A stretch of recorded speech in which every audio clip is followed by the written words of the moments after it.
നമുക്ക് തിരക്കൊന്നുമില്ല. എങ്കിലും നിങ്ങൾ രണ്ടുപേരും തയ്യാറായിക്കഴിഞ്ഞാൽ നമുക്ക് തുടങ്ങാം. പ്രഭാത ഭക്ഷണം കഴിക്കാൻ തുടങ്ങിയപ്പോൾ മിസ്റ്റർ സാൾട്ടൺ പറഞ്ഞു. അദ്ദേഹം തുടർന്നു. ഞാൻ നിന്നെ ആദ്യം കൊണ്ടുപോകുന്നത് മേഴ്സിയുടെ അവശേഷിക്കുന്ന ഏതാനും അവശിഷ്ടങ്ങൾ കാണിക്കാനാണ്. അതിനുശേഷം മഹത്തായ താഴ്വര എന്ന പേരിൽ അറിയപ്പെടുന്ന ഒരു താഴ്വരയിലൂടെ ലിവർപൂളിലേക്ക് പോകും. എന്നാൽ ആദം, നീ ഒരു കാര്യം പ്രത്യേകം ഓർക്കേണ്ടതുണ്ട്. അവിടെ നിന്നെ അത്ഭുതപ്പെടുത്തുന്ന വിധത്തിലോ നിന്നിൽ ആവേശം നിറയ്ക്കുന്ന തരത്തിലോ ഉള്ള ചരിത്രാവശിഷ്ടങ്ങളൊന്നും കണ്ടില്ലെന്ന് വരാം. അത് നിന്നെ നിരാശപ്പെടുത്തിയേക്കാം. അത്രവുമല്ല, മുൻകൂട്ടി പറഞ്ഞില്ലെങ്കിൽ ആ പ്രദേശം ഒരു താഴ്വരയാണെന്നുകൂടി നിനക്ക് തോന്നണമെന്നില്ല. വെസ്റ്റ് ആഫ്രിക്കൻ എന്നു പേരുള്ള കപ്പലിൽ നിന്നും മിസ്റ്റർ എഡ്ഗാർ കാസ്വാൾ ഇംഗ്ലണ്ടിൻ്റെ മണ്ണിലേക്ക് കാലുകുത്തുന്നതിന് മുമ്പ് തന്നെ നമുക്ക് അദ്ദേഹത്തെ സ്വീകരിക്കാനായി ഒരുക്കിയിരിക്കുന്ന ലാൻഡിംഗ് സ്റ്റേജിൽ എത്തിച്ചേരണം. നമുക്ക് അദ്ദേഹത്തെ അർഹിക്കുന്ന പ്രൗഢിയോടെ തന്നെ ബഹുമാനിച്ചാദരിക്കേണ്ടതുണ്ട്. കൊട്ടാരത്തിലെ സൽക്കാര ചടങ്ങുകളിലേക്ക് പോകുന്നതിന് മുമ്പ് തന്നെ അദ്ദേഹത്തെ പരിചയപ്പെടാൻ കഴിഞ്ഞാൽ അതാണ് ഏറ്റവും നല്ലത്. അവർക്ക് യാത്ര ചെയ്യാനുള്ള കുതിരവണ്ടി തയ്യാറായിരുന്നു.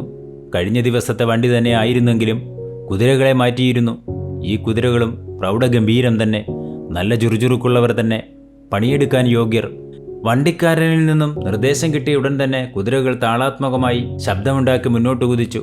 മിസ്റ്റർ സാൾട്ടൻ്റെ നിർദ്ദേശമനുസരിച്ച് വഴിയരികിൽ എതിർ സൈഡിൽ കണ്ട ഒരു കൂറ്റൻ പാറക്കൂട്ടത്തിനു മുന്നിൽ വണ്ടി നിന്നു.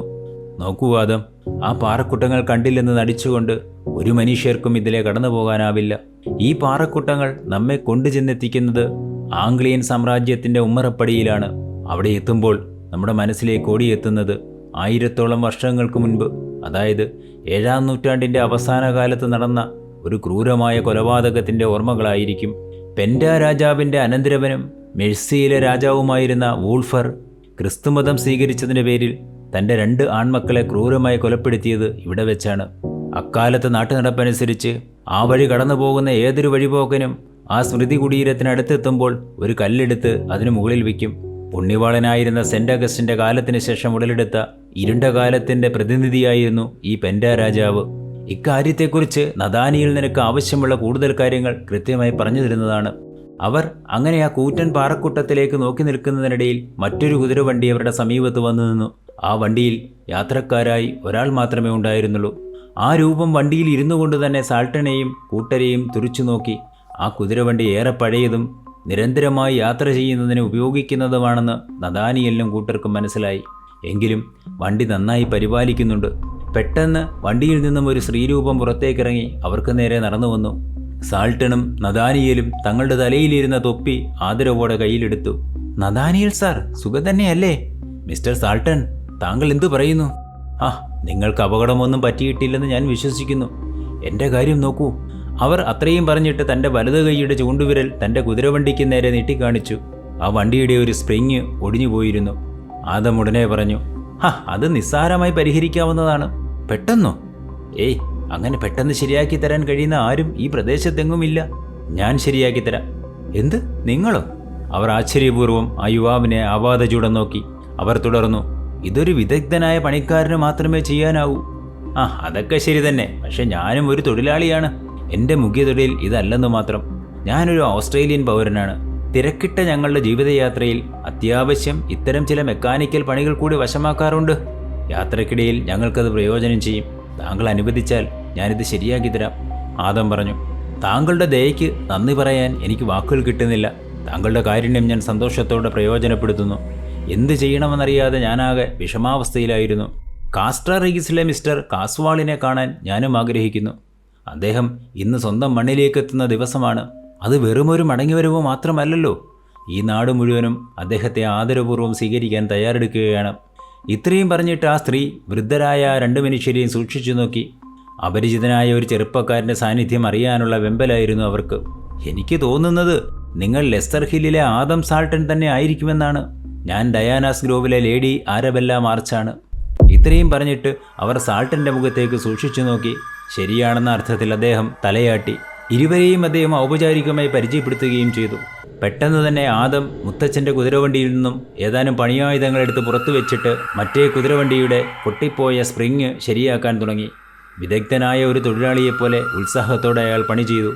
ആ പണി ചെയ്തു തീർക്കാൻ അയാൾക്ക് വളരെ കുറച്ച് സമയം മാത്രമേ വേണ്ടി വന്നുള്ളൂ. ഒരു വിദഗ്ധ തൊഴിലാളി സാധാരണ ചെയ്യുന്നത് പോലെ തന്നെ മുത്തച്ഛൻ്റെ വണ്ടിയിൽ നിന്നും പുറത്തെടുത്ത പണിയായുധങ്ങൾ തിരികെ എടുത്ത് വയ്ക്കുന്നതിനിടയിൽ കരിങ്കൽ പൊത്തുകൾക്കിടയിൽ നിന്നും നിരവധി കരിനാഗങ്ങൾ ഇഴഞ്ഞു വന്ന് തനിക്കു ചുറ്റും വട്ടം കറങ്ങുന്നതായി ആദമിന് അനുഭവപ്പെട്ടു. അയാൾ ആ കാഴ്ച സാഗൂതം നോക്കി നിന്നു. അതിനെക്കുറിച്ച് മാത്രം എന്തെല്ലാമോ ആലോചിച്ചുകൊണ്ട് നിൽക്കുമ്പോൾ ലേഡി ആരബെല്ല തൻ്റെ കുതിരവണ്ടിയുടെ വാതിൽ തുറക്കാൻ ശ്രമിക്കുന്നതാണ് അയാൾ കണ്ടത്. എന്നാൽ വാതിൽ തുറക്കുന്നതിന് മുമ്പ് തന്നെ അവർ വേച്ച് താഴേക്ക് വീണുപോയിരുന്നു. അവർക്ക് താഴെയായി കരിനാഗങ്ങൾ ഇഴഞ്ഞു നീങ്ങുന്നുണ്ടെന്ന് ആദം വിളിച്ചു പറയാൻ ശ്രമിച്ചെങ്കിലും അത് പറയുന്നതിന് മുമ്പ് തന്നെ അവർ വീണു കഴിഞ്ഞിരുന്നു. എന്നാൽ മുന്നറിയിപ്പിൻ്റെ ആവശ്യമൊന്നും ഉണ്ടായിരുന്നില്ല. അവർ വീണു കഴിഞ്ഞപ്പോൾ കരിനാഗങ്ങൾ അതിൻ്റെ മാളങ്ങളിലേക്ക് പതുക്കെ ഇഴഞ്ഞു നീങ്ങി മറഞ്ഞു. ഈ വക കാഴ്ചകൾ ആദത്തിന് അമ്പരപ്പുളവാക്കി. എങ്കിലും നിഗൂഢമായ ഒരു പുഞ്ചിരിയായി യുവാവിൻ്റെ ചുണ്ടുകളിൽ തത്തിക്കളിച്ചു. അയാൾ പിറുപിറുത്തു. ഭയക്കേണ്ടതായി യാതൊന്നുമില്ല. കരിനാഗങ്ങൾ അവരെയല്ല, അവർ കരിനാഗങ്ങളെയാണ് ഭയപ്പെടുത്തിയത്. ഈ സമയത്ത് തന്നെ ആദം തൻ്റെ തൊട്ടടുത്ത് താഴെ കിടന്നിരുന്ന ഒരു വടിയെടുത്ത് നാഗങ്ങളെ ഭയപ്പെടുത്തുമാറ് നിലത്തടിച്ചുകൊണ്ട് ലേഡി ആരബെല്ലയുടെ സമീപത്തേക്ക് നടന്നു. ഇപ്പോൾ മാളങ്ങൾക്ക് സമീപത്തായി ആദമും ആരബെല്ലയും മാത്രമായി.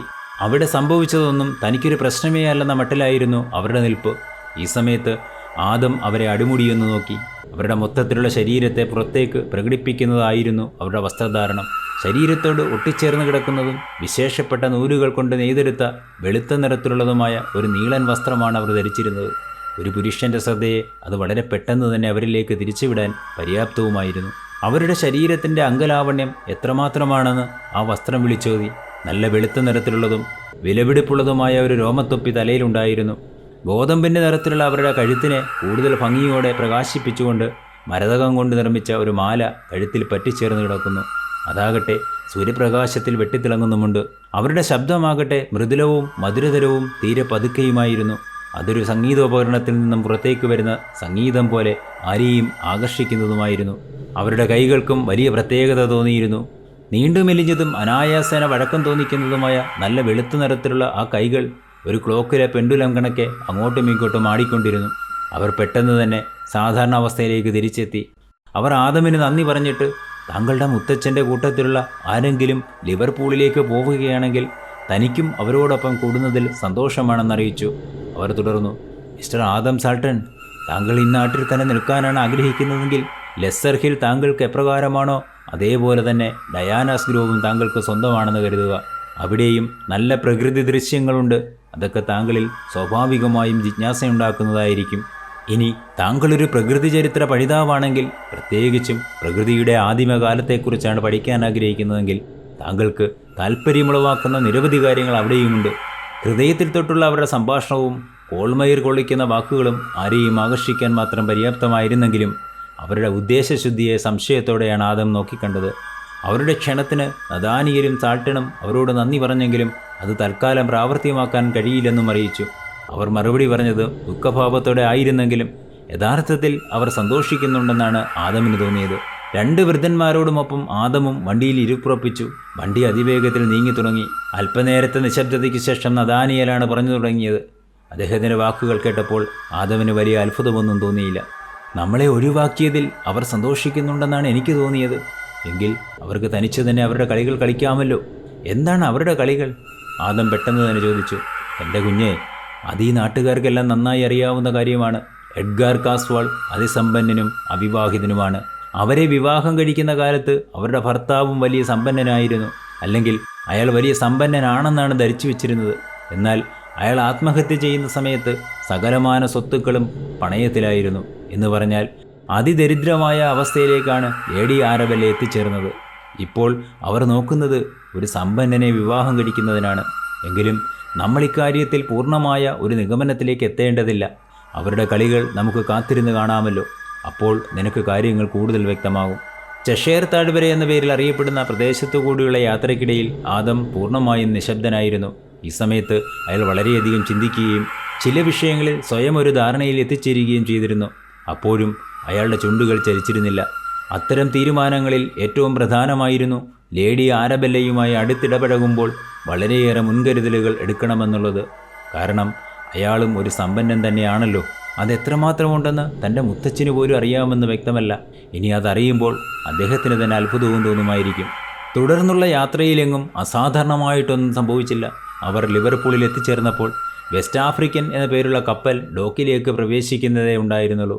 മിസ്റ്റർ കാസ്വാളിനോട് എൻ്റെ മുത്തച്ഛൻ സ്വയം പരിചയപ്പെടുത്തുകയും തുടർന്ന് നദാനിയലിനെയും എന്നെയും പരിചയപ്പെടുത്തുകയും ചെയ്തു. മിസ്റ്റർ കാസ്വാൾ എല്ലാവരോടും വലിയ സ്നേഹത്തോടെയാണ് പെരുമാറിയത്. ഏറെക്കാലത്തെ പ്രവാസത്തിന് ശേഷം നാട്ടിലേക്ക് എത്തിയതിൻ്റെ സന്തോഷം അയാൾ ആവുന്നതും പ്രകടിപ്പിച്ചു.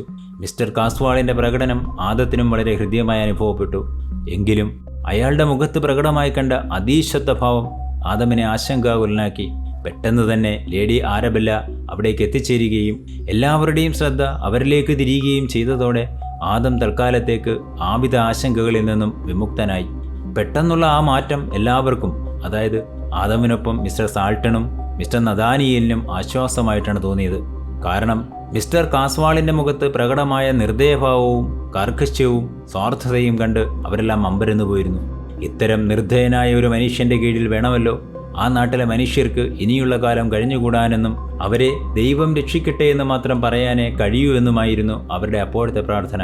മിസ്റ്റർ കാസ്വാളിൻ്റെ ആഫ്രിക്കക്കാരനായ സഹായി അങ്ങോട്ട് കടന്നു വന്നതോടെ എല്ലാവരുടെയും ശ്രദ്ധ അയാളിലേക്ക് തിരിയുകയും ചിന്തകൾ മുറിക്കപ്പെടുകയും ചെയ്തു.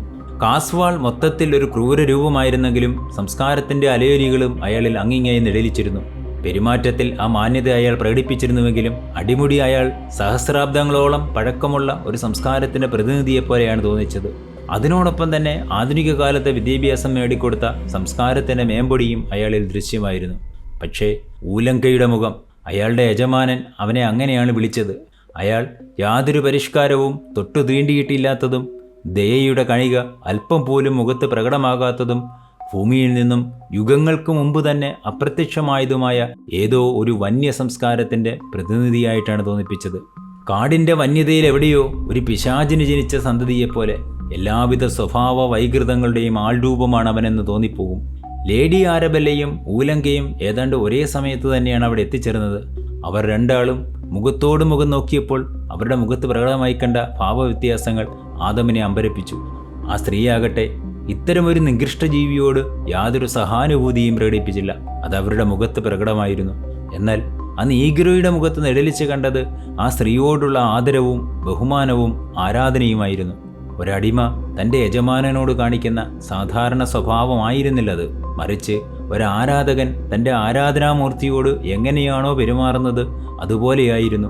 തൊഴുകൈകളുമായി അയാൾ ആ സ്ത്രീയുടെ മുന്നിൽ വണങ്ങി നിന്നപ്പോൾ അവൻ്റെ നെറ്റികൾ തറയിൽ മുട്ടുന്നുണ്ടായിരുന്നു. അവൾ കുറച്ചു സമയം കൂടി അതേ നിൽപ്പ് തന്നെ തുടർന്നിരുന്നുവെങ്കിൽ അവൻ തറയിൽ നെറ്റിമുട്ടിച്ചിട്ടുള്ള ആ പ്രാർത്ഥനാഭ്യാസം വീണ്ടും തുടർന്നേനെ. അവർ പെട്ടെന്ന് തന്നെ കാസ്വാളിൻ്റെ അടുത്തേക്ക് നീങ്ങുകയും അവൻ നിവർന്നു നിൽക്കുകയും ചെയ്തു. അപ്പോഴും അവൻ അവളെ ആരാധനയോടെ തന്നെയാണ് നോക്കി നിന്നത്. നമുക്ക് ഇവിടെ നിന്ന് നീങ്ങിയാലോ എന്നാണ് ഞാൻ ചിന്തിക്കുന്നത്. ലിവർപൂളിൽ ഏതാനും കാര്യങ്ങൾ ചെയ്തു തീർക്കാനുണ്ട്. മിസ്റ്റർ കാസ്വാളും ലേഡി ആരബെല്ലയും ഉടനെ തന്നെ കാസ്ട്രാറെഗിസിലേക്ക് പുറപ്പെടുമെന്ന് തോന്നുന്നു. മിസ്റ്റർ സാൾട്ടൺ ആദമിനോടാണ് പറഞ്ഞത്. എനിക്കും അങ്ങനെയാണ് തോന്നുന്നത്. ലിവർപൂളിൽ അല്പം ജോലി എനിക്കും ബാക്കിയുണ്ട്. അവിടെ മൃഗവ്യാപാരിയായ മിസ്റ്റർ റോസിനെ കാണണം. ഒരു ചെറിയ മൃഗത്തെ വാങ്ങി വീട്ടിലേക്ക് കൊണ്ടുപോകാൻ ഞാൻ ആഗ്രഹിക്കുന്നു. താങ്കൾക്കതിനെക്കൊണ്ട് ബുദ്ധിമുട്ടൊന്നും ഉണ്ടാവില്ല. ഒരു ചെറിയ മൃഗം, അത്ര തന്നെ. എനിക്കെന്ത് ബുദ്ധിമുട്ട്? എൻ്റെ കുട്ടി ആട്ടെ, അതെന്ത് മൃഗമാണ്? അതൊരു കീരിയാണ്. കീരിയെയോ? അതിനെക്കൊണ്ട് നിനക്കെന്ത് ഉപയോഗമാണുള്ളത്? പാമ്പിനെ നേരിടാനും കൊല്ലാനും അത് മതി. വളരെ നല്ലത്. ആ പാറക്കൂട്ടങ്ങൾക്കടുത്ത് വെച്ച് സംഭവിച്ച കാര്യങ്ങളെക്കുറിച്ചാണ് അപ്പോൾ ആ വൃദ്ധൻ ഓർത്തത്. കീരിയെ വേണമെന്ന് റോസിനോട് പറഞ്ഞപ്പോൾ അദ്ദേഹം ചോദിച്ചു, താങ്കൾ ആഗ്രഹിക്കുന്നത് ഒരു സാധാരണ കീരിയെയോ അതോ ഏറെ പ്രത്യേകതകളുള്ള ഒന്നിനെയാണോ? എനിക്ക് വേണ്ടത് ഒരു സാധാരണ കീരിയെയാണ്. എന്നാൽ അതിന് നല്ല ആരോഗ്യവും ഉണ്ടായിരിക്കണം. താങ്കൾക്ക് ഇഷ്ടമുള്ള ഒന്നിനെ തിരഞ്ഞെടുക്കുന്നതിന് തടസ്സമില്ല. എന്നാൽ ഞാൻ അങ്ങനെ ചോദിച്ചത് ഈ അടുത്ത കാലത്ത് നേപ്പാളിൽ നിന്നും കൊണ്ടുവന്ന വിശേഷ ഇനത്തിൽപ്പെട്ട ഒരെണ്ണം ഇപ്പോൾ എൻ്റെ കയ്യിലുണ്ട്. അവൻ്റെ പേരിൽ ഒരു റെക്കോർഡ് തന്നെയുണ്ട്. നേപ്പാൾ രാജാവിൻ്റെ പൂന്തോട്ടത്തിൽ കടന്നു കയറിയ ഒരു രാജവെമ്പാലയെ അവൻ അനായാസം കടിച്ചു കൊന്നിരിക്കുന്നു. എന്നാൽ നമ്മുടെ കാലാവസ്ഥ കുറച്ചുകൂടി തണുത്തതായതിനാൽ അത്ര ഉഗ്രവിഷമുള്ള പാമ്പുകൾ ഉണ്ടാകാൻ സാധ്യതയില്ല. അതുകൊണ്ട് താങ്കൾക്ക് ഒരു സാധാരണ കീരിയുടെ ആവശ്യമേ വരുന്നുള്ളൂ. കീരിയെ അടക്കം ചെയ്ത പെട്ടിയുമായ ആദം വളരെ ശ്രദ്ധാപൂർവം കുതിരവണ്ടിയിലേക്ക് കയറുമ്പോൾ മിസ്റ്റർ നഥാനിയേൽ ചോദിച്ചു, ആദം, നിന്റെ കൈവശം എന്താണ്? ഇതൊരു കീരിയാണ്. കീരിയോ? അതിനെ എന്തിനാണ്? പാമ്പിനെ കൊല്ലാൻ. നഥാനിയേൽ ചിരിച്ചു. ഞാൻ കേട്ടു, ലേഡി ആരബെല്ല നിന്നെ ഡയാനാസ് ഗ്രോവിലേക്ക് ക്ഷണിക്കുന്നത്. സർ, എന്തിനാണ് അതും ഇതും തമ്മിൽ കൊട്ടിക്കുടയ്ക്കുന്നത്? അതും ഇതും തമ്മിൽ നേരിട്ട് ബന്ധമൊന്നും പ്രത്യക്ഷത്തിലില്ല. പക്ഷേ എല്ലാം കാത്തിരുന്ന് കാണാമല്ലോ. ആദം നഥാനിയേലിൻ്റെ മുഖത്തേക്ക് സൂക്ഷിച്ചു നോക്കിയിരുന്നു. അദ്ദേഹം തുടർന്നു, ആ സ്ഥലത്തിൻ്റെ പഴയകാല പേര് നിനക്കറിയാമോ? ഇല്ല സർ. ആ സ്ഥലത്തിൻ്റെ പേര്? നഥാനിയേൽ അത്രയും പറഞ്ഞിട്ട് ഒന്ന് നിർത്തിയ ശേഷം തുടർന്നു, അല്ലെങ്കിൽ ഇപ്പോൾ വേണ്ട. കാര്യം വിശദമായി സംസാരിക്കേണ്ട ഒന്നാണ്. കൂടുതൽ സമയവും വേണ്ടിവരും. നമ്മൾ തമ്മിൽ തനിച്ചവസരമുണ്ടാകുന്നതുവരെ നീ ക്ഷമിക്കുക. എന്നാൽ അങ്ങനെയാകട്ടെ സാർ. ആദം അങ്ങനെ പറഞ്ഞെങ്കിലും അതറിയാനുള്ള ഉത്കണ്ഠ കലച്ചലായി അയാളിലുണ്ടായിരുന്നു. ഇത്തരം കാര്യങ്ങളിൽ കൂടുതൽ തിടുക്കം കാണിക്കുന്നത് ബുദ്ധിപരമല്ലെന്നും അയാൾക്ക് തോന്നി. എല്ലാ കാര്യങ്ങളും അതിൻ്റേതായ സമയത്ത് തന്നെ വെളിവാക്കപ്പെടുന്നതാണ് നല്ലത്. അനന്തരം അവർ 3 പേരും മിസ്റ്റർ കാസ്വാളിനെ ലിവർപൂളിൽ അന്നത്തെ രാത്രി തങ്ങാനായി അനുവദിച്ചിട്ട് സ്വന്തം ഭവനത്തിലേക്ക് മടങ്ങി. തൊട്ടടുത്ത ദിവസം ലെസ്റ്റർ ഹില്ലിലെ ആ 3 പേരും കാസ്ട്രാറെഗിസിലേക്ക് പോകാനുള്ള തയ്യാറെടുപ്പുകളിലാണ്. ഈ സമയത്ത് ആദം ഡയാന ഗ്രോവിനെക്കുറിച്ചോ അവിടുത്തെ ദുരൂഹതകളെക്കുറിച്ചോ കാര്യമായിട്ടൊന്നും ചിന്തിച്ചില്ല. അതിഥികൾ തിങ്ങി നിറഞ്ഞു. ആദമാകട്ടെ ആ ആൾക്കൂട്ടത്തിനിടയിലും തിരഞ്ഞുകൊണ്ടിരുന്നത് ലേഡി ആരബെല്ലയുടെ മുഖമാണ്. എന്നാൽ അവരെ അവിടെ എങ്ങും കണ്ടെത്താനായില്ല. ആരവങ്ങളുടെ അകമ്പടിയോടെ ഒരു പഴയ കുതിരവണ്ടി അങ്ങോട്ടേക്ക് പാഞ്ഞു വന്നു. മിസ്റ്റർ എഡ്ഗാർ കാസ്വാൾ ഇങ്ങോട്ടേക്ക് എത്തിച്ചേരുന്നതിൻ്റെ ആരവമാണതെന്ന് അയാൾക്ക് മനസ്സിലായി. അയാൾ ആ കുതിരവണ്ടിയിലേക്ക് സൂക്ഷിച്ചു നോക്കി. അവിടെ ലേഡി ആരബെല്ല അതാ കാസ്വാളിൻ്റെ തൊട്ടടുത്തായിരിക്കുന്നു. തലേന്ന് താൻ കണ്ടപ്പോൾ ധരിച്ചിരുന്ന അതേ വേഷം തന്നെയാണ് ഇപ്പോഴും. കുതിരവണ്ടി പടിക്കെട്ടുകൾക്ക് സമീപം എത്തിയതോടെ കാസ്വാൾ ചാടിയിറങ്ങുകയും ആരബെല്ലയ്ക്ക് വേണ്ടി തൻ്റെ കൈകൾ നീട്ടിക്കാണിക്കുകയും ചെയ്തു. അതോടെ എല്ലാവർക്കും ഒരു കാര്യം ബോധ്യമായത് ഈ സ്വീകരണ ചടങ്ങിലെ പ്രധാന നടി ലേഡി ആരബെല്ല തന്നെയാണെന്നതാണ്. വേദിയിലെ ഇരിപ്പിടങ്ങളെല്ലാം മുമ്പേ തന്നെ നിശ്ചയിക്കപ്പെട്ടതനുസരിച്ച് പ്രമാണിമാരും സാമന്തന്മാരും കൈയടക്കി. ബാക്കി വന്ന സീറ്റുകളിൽ കുടിയാന്മാരും കൃഷിക്കാരും തൊഴിലാളികളുമൊക്കെ ഇരിപ്പുറപ്പിച്ചു. എല്ലാ കാര്യങ്ങളും കൃത്യതയോടെ നടത്തുന്നതിനായി ഒരു ആഘോഷ കമ്മിറ്റി രൂപീകരിച്ചിരുന്നു. ആദ്യം നടന്നത് ഹ്രസ്വമായ ആശംസാ പ്രസംഗങ്ങളായിരുന്നു. അതിനുശേഷം വിഭവസമൃദ്ധമായ ഭക്ഷണവും. ഇതിനിടയിലുള്ള സമയം മിസ്റ്റർ കാസ്വാൾ തൻ്റെ അതിഥികൾക്കിടയിലേക്ക് ഇറങ്ങി വരികയും അവരോടെല്ലാം കുശലപ്രശ്നങ്ങൾ നടത്തുകയും ചെയ്തുകൊണ്ടിരുന്നു. സദസ്സിൻ്റെ മുൻനിരയിൽ ഇരിപ്പിടം കിട്ടിയിരുന്ന മറ്റ് പ്രമാണിമാരും കാസ്വാളിനെ അനുകരിച്ചതോടെ അവിടം മൊത്തത്തിൽ ആഹ്ലാദത്തിൻ്റെയും സന്തോഷത്തിൻ്റെയും സമ്മേളനമായി മാറി. എല്ലാ വിഭാഗക്കാരും ഒന്നിച്ചൊന്നായി ഇഴുകിച്ചേർന്ന് ആ മഹനീയ അവസരം സന്തോഷത്തോടെ ആഘോഷിച്ചാഹ്ലാദിച്ചു. ആദം സാൾട്ടനാകട്ടെ തനിക്ക് ചുറ്റിനും നടക്കുന്ന ഈ ആഘോഷത്തെ അതിൻ്റെ സ്വാഭാവികതയിൽ തന്നെ നോക്കിക്കണ്ടു. ഏതെങ്കിലും വിഷയം കൂടുതൽ താല്പര്യമുളവാക്കിയാൽ അതിലേക്ക് കൂടുതൽ ശ്രദ്ധയോടെ നോക്കി നിന്നു. താനൊരു യുവാവാണെന്നും വളരെ ദൂരെയുള്ള ഒരു സ്ഥലത്തു നിന്നും ഇവിടേക്കെത്തിയ ഒരു അന്യൻ മാത്രമാണെന്നും ആദമിന് നല്ല ബോധ്യമുണ്ടായിരുന്നു. ഈ വക ചിന്തകൾ അയാളിൽ മുന്നിട്ട് നിന്നിരുന്നതുകൊണ്ടാകാം അണിഞ്ഞൊരുങ്ങി പ്രൗഢഗംഭീരമായി നിന്നിരുന്ന പുരുഷന്മാരെ കാണുന്നതിനേക്കാൾ അയാൾ ഏറെ താല്പര്യം കാണിച്ചത് അന്നാട്ടിലെ ഗ്രാമീണ സുന്ദരിമാരെ നോക്കി നിൽക്കുന്നതിനാണ്. ആ ആൾക്കൂട്ടത്തിനിടയിൽ അതീവ സുന്ദരികളായിരുന്ന ഒട്ടനവധി പെൺകുട്ടികൾ അവിടെവിടെയായി നിന്നിരുന്നു. ആദമാകട്ടെ നല്ല പൗരുഷമുള്ളവനും സുന്ദരനും നല്ലൊരു കുടുംബത്തിലെ അംഗവും അതിസമ്പന്നനുമാണ്. അയാൾ തൻ്റെ കണ്ണുകളെ ഓരോ പെൺകുടിമാരുടെയും മുഖത്തേക്ക് മാറി മാറി പിടിച്ചുകൊണ്ടിരുന്നു. ചില കുമാരിമാരുടെ കണ്ണുകൾ ആദത്തിനെ തലങ്ങും വിലങ്ങും ചുഴിഞ്ഞു നോക്കിയെങ്കിലും ആർക്കും പിടികൊടുക്കാതെ അയാൾ ഒഴിഞ്ഞു മാറിക്കൊണ്ടിരുന്നു. ഇതെല്ലാം കണ്ടും കേട്ടും ആദം ഒരു സ്ഥലത്ത് തന്നെ അങ്ങനെ നിൽക്കുകയാണ്. ഈ സമയം ഏതോ കർഷക കുടുംബത്തിൽപ്പെട്ടതാണെന്ന് വേഷഭൂഷാദികളാൽ ബോധ്യമാകുന്ന ഒരു 3 അംഗ സംഘം അയാളുടെ മുന്നിലൂടെ നടന്നു വന്നു. ഒരാൾ നല്ല ആരോഗ്യമുള്ള പുരുഷനാണ്. മറ്റു 2 പേർ ഗ്രാമീണ സൗന്ദര്യം ആവോളം കിട്ടിയ 2 പെൺകുട്ടികളായിരുന്നു. ഒരുവളുടെ പ്രായം 20-നും മുകളിലാണെന്ന് തോന്നുന്നു, മറ്റവൾക്ക് അതിന് താഴെയും. അതിൽ ഇളയ കുട്ടി ആദമിൻ്റെ തൊട്ടടുത്ത് തന്നെയാണ് നിന്നിരുന്നത്. ആദം ആ പെൺകുട്ടിയുടെ മുഖത്തേക്ക് നോക്കിയതും അയാളുടെ ശരീരത്തിലൂടെ ഒരു വൈദ്യുത പ്രവാഹം കടന്നുപോയതുപോലത്തെ അവസ്ഥ അനുഭവപ്പെടുകയും ചെയ്തു. അതൊരുതരം ദിവ്യപ്രവാഹമായിരുന്നുവെന്ന് വേണമെങ്കിൽ പറയാനാവും. ഒരാൾ മറ്റൊരാളിനെ തിരിച്ചറിയുമ്പോഴുണ്ടാകുന്ന ശരീരത്തിൻ്റെ ഒരു രസതന്ത്രം തന്നെ. കണ്ടെത്തലിൽ തുടങ്ങി ജീവിതാവസാനം വരെയുള്ള വിധേയത്വമായി ഭവിക്കുന്ന ഒന്ന്. മനുഷ്യർ അതിനെ പ്രണയമെന്നാണത്രേ വിളിക്കുന്നത്. ആദമിൻ്റെ തൊട്ടടുത്തായി നിന്നിരുന്ന മുത്തച്ഛനും നദാനിയലിനും ആ പെൺകുട്ടിയിൽ ആദമിനുണ്ടായ താല്പര്യത്തെ കണ്ടില്ലെന്ന് നടിക്കാനായില്ല. ആ പെൺകുട്ടി അവരിലും നല്ല മതിപ്പാണുണ്ടാക്കിയത്. അക്കാര്യം സാൾട്ടൻ്റെ സംസാരത്തിൽ നിന്നും ബോധ്യമാവുകയും ചെയ്തു. ആദം, ഇപ്പോൾ കടന്നുപോയ ആ സംഘത്തെ നീ ശ്രദ്ധിച്ചോ? അതിൽ പ്രായം ചെന്ന മനുഷ്യൻ മിഖായേൽ വാട്ട്ഫോർഡാണ്. മിസ്റ്റർ കാസ്വാളിൻ്റെ കുടിയാന്മാരിൽ ഒരാൾ. മെഴ്സി ഫാം ഇദ്ദേഹത്തിൻ്റെ കയ്യിലാണ്. മെഴ്സി ഫാം ഇന്ന് രാവിലെ നദാനിയിൽ നിനക്ക് കാണിച്ചു തന്നിരുന്നല്ലോ. ആ പെൺകുട്ടികൾ അയാളുടെ കൊച്ചുമക്കളാണ്. അതിൽ മൂത്തവൾ ലില്ല വാട്ട്ഫോർഡിൻ്റെ മൂത്ത മകൻ്റെ ഏക മകളാണ്. അവൾ ജനിച്ച ഏതാണ്ട് 1 വർഷം പിന്നിടുന്നതിനു മുമ്പ് തന്നെ ആ പിതാവ് മരണപ്പെട്ടു. അവളുടെ മാതാവും അതേ ദിവസം തന്നെ മരണപ്പെട്ടു എന്നതാണ് ഏറെ അതിശയം. കാഴ്ചയിൽ സുന്ദരിയായതുപോലെ തന്നെ സ്വഭാവത്തിലും അവൾ നല്ല കുട്ടിയാണ്. രണ്ടാമത്തവൾ ലില്ലയുടെ അർദ്ധ സഹോദരിയാണ്. എന്ന് പറഞ്ഞാൽ വാട്ട്ഫോർഡിൻ്റെ 2ാമത്തെ മകൻ്റെ മകൾ. 20 വയസ്സ് പ്രായമാകുന്നതിന് മുമ്പ് തന്നെ അയാൾ പട്ടാളക്കാരനാവുകയും വിദേശത്ത് സേവനം ചെയ്യുന്നതിനായി പോവുകയും ചെയ്തു. അയാൾ നല്ലൊരു മകനായിരുന്നെങ്കിലും കത്തെഴുതുന്ന കാര്യത്തിൽ വലിയ താല്പര്യം കാണിക്കാറില്ലായിരുന്നു. ആദ്യകാലങ്ങളിൽ ഏതാനും കത്തുകൾ മാത്രം അയച്ചു. പിന്നെ എല്ലാം നിലച്ചു. ഏറ്റവും അവസാനം അവൻ്റെ റെജിമെൻറ്റിലെ കേണലിൽ നിന്നും കിട്ടിയ കത്തിൽ പറഞ്ഞിരുന്നത് ബർമയിൽ വെച്ച് ഒരു കൊള്ളസംഘവുമായിട്ടുണ്ടായ ഏറ്റുമുട്ടലിൽ അവൻ കൊല്ലപ്പെട്ടെന്നാണ്. ആ കത്തിൽ നിന്നും ആ പിതാവ് മറ്റൊരു കാര്യം കൂടി അറിഞ്ഞു. അവൻ ഒരു ബർമൻ യുവതിയെ വിവാഹം കഴിച്ചിരുന്നുവെന്നും അതിൽ അവൻ 1 വയസ്സുള്ള ഒരു പെൺകുട്ടിയുണ്ടായിരുന്നെന്നും. വാട്ട്ഫോർഡ് ആ കുഞ്ഞിനെ ഇവിടേക്ക് കൊണ്ടുവന്നു. അവളും ലില്ലയോടൊപ്പം വളർന്നു. രണ്ടാമത്തവളുടെ പേര് മിമ എന്നാണ്. രണ്ടുപേരും പരസ്പര സ്നേഹത്തോടെയാണ് വളർന്നത്. ആ സ്നേഹം ഇപ്പോഴും നിലനിൽക്കുന്നു. എന്നാൽ ഏറെ രസകരമായ കാര്യം രണ്ടുപേരും തികച്ചും വിഭിന്നമായ പ്രകൃതമാണെന്നതാണ്. ലില്ല സുന്ദരിയാണെന്ന് മാത്രമല്ല, പ്രസിദ്ധമായ സാക്സൺ പാരമ്പര്യത്തിൻ്റെ ഉടമ കൂടിയാണ്. എന്നാൽ മിമയാകട്ടെ സ്വഭാവത്തിൽ കൂടുതലും പ്രകടിപ്പിക്കുന്നത് തൻ്റെ മാതാവിൻ്റെ വംശീയ ഗുണങ്ങളാണ്. ലില്ല ഒരു മാടപ്രാവിനെ പോലെ തന്നെ പാവമാണ്. എന്നാൽ മിമയാകട്ടെ ദേഷ്യം വന്നാൽ തൻ്റെ കറുത്തിരണ്ട കണ്ണുകളിൽ നിന്നും അഗ്നി വമിപ്പിക്കുന്നവളുമാണ്. അവൾ കോപിഷ്ഠയാകുന്നത് പലപ്പോഴും തൻ്റെ ചേച്ചിയെ ആരെങ്കിലും ശല്യം ചെയ്യുകയോ വേദനിപ്പിക്കുകയോ ചെയ്യുമ്പോഴാണ്. അത്തരം സാഹചര്യങ്ങളിൽ തൻ്റെ കുഞ്ഞുങ്ങളെ സംരക്ഷിക്കാനായി ശത്രുക്കളോട് പൊരുതുന്ന ഒരു തള്ളപ്പക്ഷിയുടെ രൗദ്രതയോടെ അവൾ ചീറിയെടുക്കും. അവളുടെ കണ്ണുകൾ ആ സമയത്ത് കോപം കൊണ്ട് കത്തിജ്വലിക്കും.